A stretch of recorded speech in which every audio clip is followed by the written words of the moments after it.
CPIM নেতার পুকুর চুরি, অভিযোগ উঠছে বাঁশ দিয়ে ঘিরে নাকি পুকুর চুরি করছেন। হতেই পারে অভিযোগ মিথ্যে, কিন্তু ক্যামেরা দেখে পালালেন কেন? যখন আমরা সেই পুকুর চুরির খবর করতে যাই তখন দেখা গেল ক্যামেরা দেখে সেই সিপিআইএম নেতা পালিয়ে গেলেন।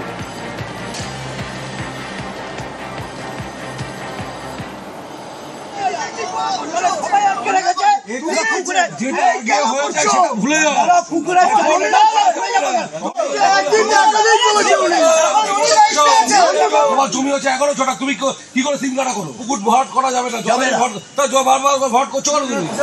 পুলিশ এসে বলে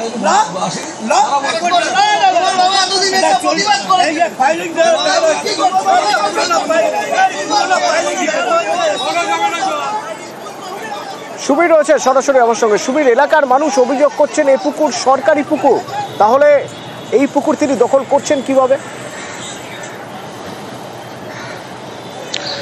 দেখো অতনুদা, বড়নগর পৌরসভার 1 নম্বর ওয়ার্ড নিরঞ্জন সেন নগর, এবং এই যে জায়গা, সেই জায়গাতে কিন্তু 2 বিঘের উপরে ভূমি রাজস্ব দপ্তরের যে পুকুর, সরকারি পুকুর, সেই পুকুরের অংশ বাঁশ দিয়ে ঘিরে, তার বাড়ির সামনের অংশ সেটা বাঁশ দিয়ে ঘিরে সেখানে ভরাট করার চক্রান্ত করছিলেন সেই এলাকারই সিপিএমের বর্ষিয়ান নেতা উদয় শঙ্কর ঘোষ।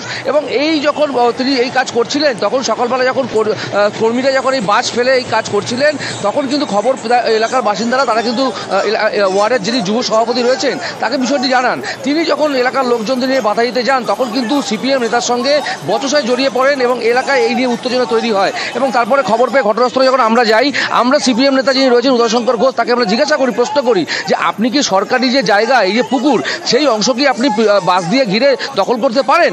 তিনি কিন্তু সম্পূর্ণ বিষয় তিনি বলেন অন্যরা করছে আমিও করব।